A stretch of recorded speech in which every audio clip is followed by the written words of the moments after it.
عوام اور خواص دونوں یکساں سبق حاصل کر سکتے ہیں۔ پہلا سبق یہ ہے کہ ایمان صرف عقیدہ نہیں بلکہ قربانی اور استقامت کا نام ہے۔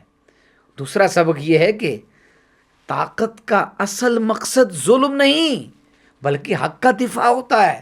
تیسرا سبق یہ ہے کہ علم اور حکمت کے بغیر قیادت مکمل نہیں ہوتی۔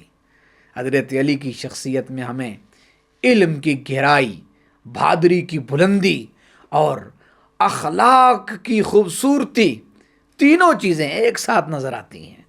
اسی لیے تاریخ میں ان کا نام صرف ایک خلیفہ کے طور پر نہیں بلکہ علم و حکمت کے امام اور شجاعت کے استعارے کے طور پر یاد کیا جاتا ہے۔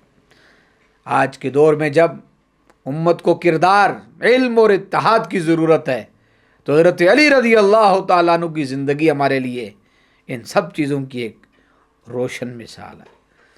اللہ تعالیٰ ہمیں ان کی سیرت سے سبق لینے اور اپنی زندگی کو علم، عدل اور تقوی کے مطابق ڈھالنے کی توفیق عطا فرمائے۔ السلام علیکم ورحمۃ اللہ وبرکاتہ۔